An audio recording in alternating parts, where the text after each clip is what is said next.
of the Philippine Coconut Authority, Dr. Dexter R. Pudet, together with the Department Manager of Program Management Office of the Philippine Coconut Authority Central, Dr. Aldrin A. Narila, together with Regional Manager 3 for the Philippine Coconut Authority, Regions 1, 2, and 4, we have Mr. Mark Roy Q.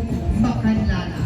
Ladies and gentlemen, our float entry number 4 for the small float category, the float number 5 for the small float category, the Philippine Coconut Authority.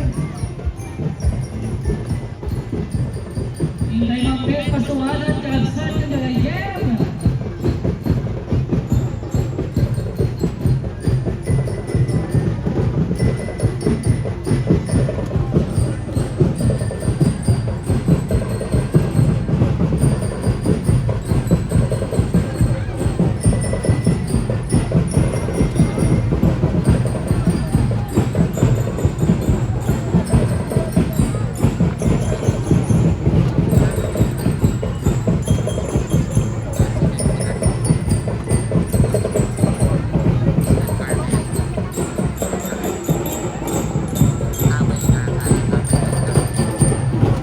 Kasama rin natin mga kaibigan, the drum and lark corps of Palaridel Elementary School, headed by the school principal, Mrs. Noraline de la Cruz.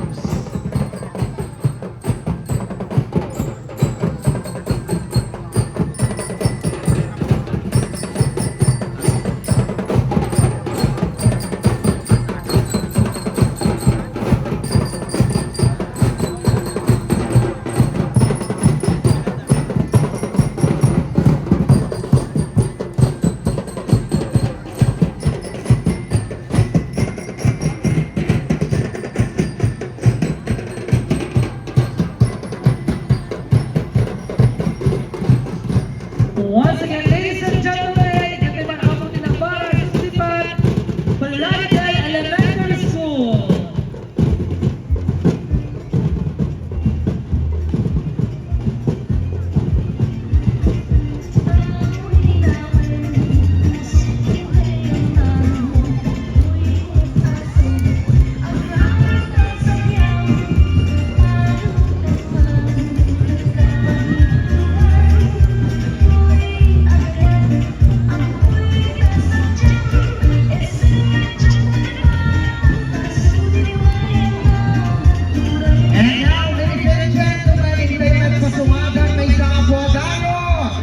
From our entry number 6 for the small float category, we have Barangay Mariquez, Solsona.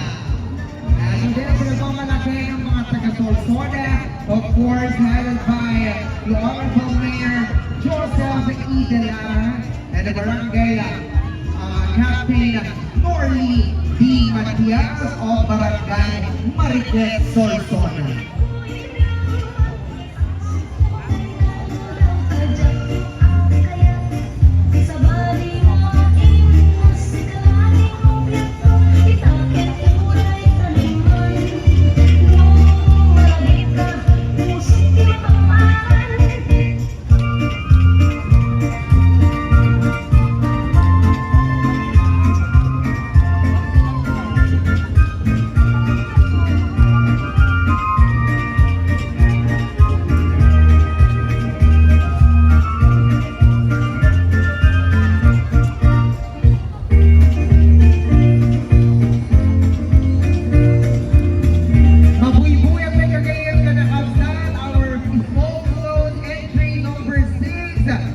Tumayo pa yan po ang kapoy ni Barangay Mariquez, Solsona. Ngayon tatulungan na po ni Honorable Mayor Joseph E. De Lara and of course the Barangay Captain of Barangay Mariquez, the Honorable Norly D. Matias. Once again, small float number 6, Barangay Mariquez, Solsona.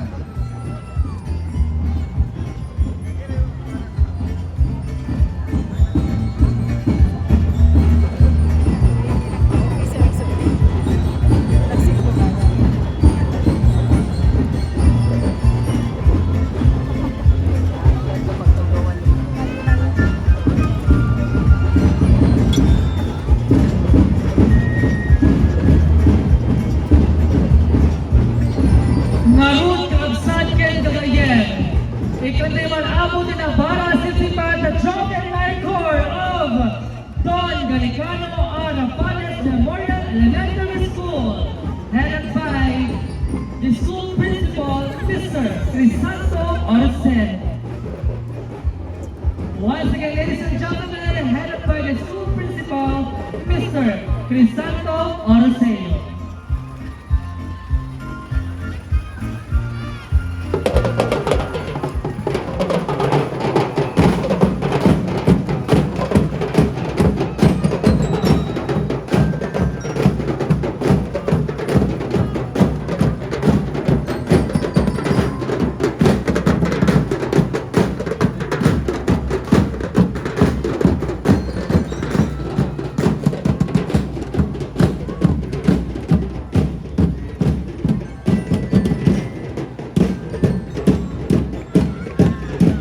Palakpakan po natin, ladies and gentlemen, once again, Don Galicano, our Romanas Memorial Elementary School. And now, approaching, ladies and gentlemen, mga kalawagin, yun, hindi pa sumata na kayo pinakapasaan. Our small float entry number 7 from Shakes Ilocos Group na binubuo ng Shakes Lawag, SM Lawag, and Shakes San Nicolas, Cavella State. And of course, he has the honor